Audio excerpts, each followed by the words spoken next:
Sir നിങ്ങൾ എങ്ങനെയാണ് project start ചെയ്യുന്നത്? മീൻസ് ആദ്യം ക്ലയൻറ്റുമായിട്ട് ഡയറക്റ്റായിട്ട് സംസാരിക്കുകയാണോ അതോ സൈറ്റ് വിസിറ്റ് ആണോ? സാർ അതൊന്ന് എക്സ്പ്ലെയിൻ ചെയ്യാമോ?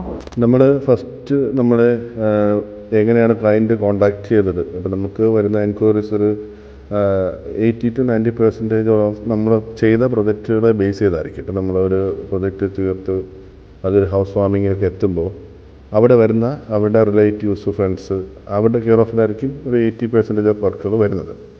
പിന്നെ ചിലപ്പോൾ എൻക്വയറീസ് വരാറുണ്ട്, വർക്കിനും വരാറുണ്ട്, സോഷ്യൽ മീഡിയ പ്ലാറ്റ്ഫോമിൽ നിന്നൊക്കെ വരാറുണ്ട്. അപ്പോൾ ഈ ക്ലയൻസിൻ്റെ റിക്വയർമെൻറ്റ്സ് മനസ്സിലാക്കി ഫസ്റ്റ് നമ്മൾ ചെയ്യുന്ന ഒരു സൈറ്റ് വിസിറ്റാണ്. അതിലൊരു 50% ക്ലയൻറ്റുകൾ സൈറ്റ് വിസിറ്റിന് മുമ്പ് നമ്മുടെ എസ്റ്റിമേറ്റ് ചോദിക്കാറുണ്ട്.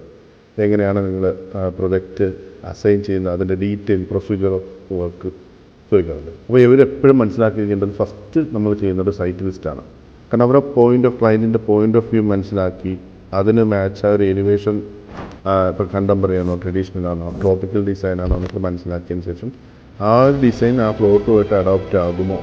ചിലപ്പോൾ നമ്മൾ ഒരു 3D വരച്ചതിന് ശേഷം ഒരു എലിവേഷൻ കംപ്ലീറ്റ് ആയി, പ്ലാൻ കംപ്ലീറ്റ് ആയി, എല്ലാം കഴിഞ്ഞതിന് ശേഷം ചിലപ്പോൾ പല സൈറ്റിലും ചെല്ലാറുണ്ട്.